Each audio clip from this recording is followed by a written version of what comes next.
সুপ্রিয় মুসলিম ভাইরা, আমাদের মনে রাখতে হবে, যারাই পূর্ণাঙ্গ সিয়াম পালন করবে তাদেরকেই সিয়ামের পূর্ণ মর্যাদা আল্লাহ সুবহানাহু ওয়া তাআলা প্রদান করবেন। মুসনাদ আহমদের মধ্যে এসেছে, আল্লাহর নবী বলেন, রুব্বা সাইমিন হাজ্জুহু মিন সিয়ামিহিল জু'i ওয়াল আতাশ ওয়া রুব্বা কাইমিন হাজ্জুহু মিন কিয়ামিহিস সাহর। অনেক সিয়াম পালনকারী আছে যে ব্যক্তির সিয়ামটা শুধুমাত্র ক্ষুধার্ত এবং তৃষ্ণার্ত থাকা ছাড়া অন্য কোনো কাজেই আসবে না। ওয়া রুব্বা কাইমিন হাজ্জুহু মিন কিয়ামিস সাহর।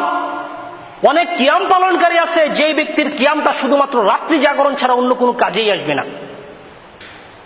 কি আশ্চর্য ব্যাপার!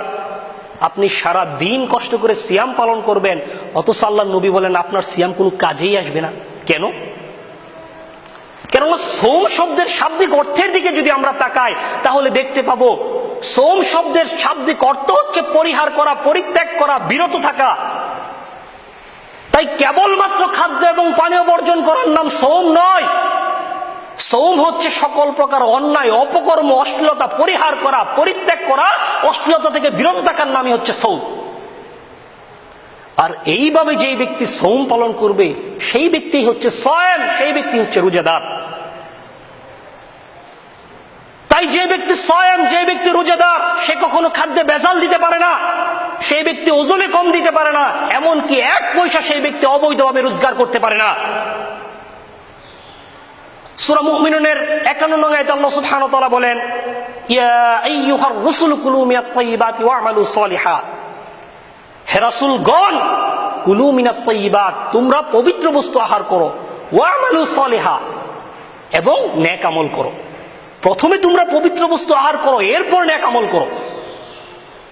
সহিহ মুসলিম শরীফে এসেছে, আল্লাহর নবী বলেন, ইন্নাল্লাহা তাইয়্যিব লা ইয়াকবালু ইল্লা তাইয়্যিবা।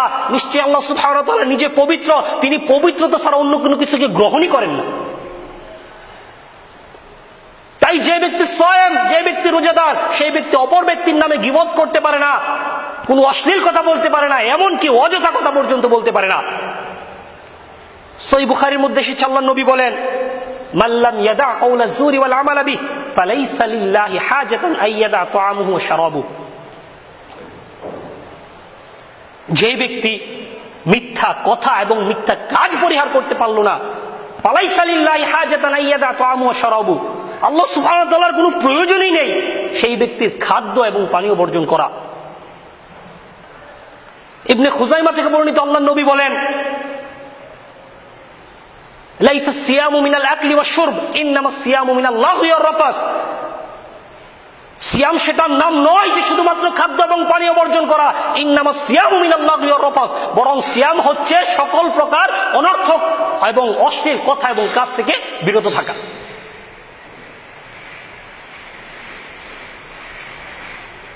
তাই যে ব্যক্তি সায়েম, যে ব্যক্তি রোজাদার, সেই ব্যক্তি চোখ দিয়ে অশ্লীল কিছু দেখতে পারে না, কান দিয়ে খারাপ কিছু সে শুনতে পারে না, এমনকি অন্তর দিয়ে সে মন্দ কিছু চিন্তা পর্যন্ত করতে পারে না। সূরা নূর আয়াত নং 30 আল্লাহ বলেন, কুল লিল মুমিনিনা ইয়াগুদ্দু মিন আবসারিহিম। হে রাসূল, আপনি মুমিন পুরুষদেরকে বলুন তারা যেন তাদের দৃষ্টিকে অবনত করে। সূরা বনী ইসরাঈলের 36 নং আয়াতে আল্লাহ সুবহানাহু ওয়া তাআলা বলেন, ইন্নাস সামআ ওয়াল বাসারা ওয়াল ফুআদা কুল্লু উলাইকা কানা আনহু মাসউলা। নিশ্চয় কর্ণশক্তি, দৃষ্টিশক্তি, ওয়াল ফুআদ এবং অন্তর, কুল্লু উলাইকা কানা আনহু মাসউলা, তাদের প্রত্যেকটিকে আল্লাহ সুবহানাহু ওয়া তাআলা কিয়ামতের মাঠে জিজ্ঞাসা করবেন। তাই প্রিয় মুসলিম ভাইরা,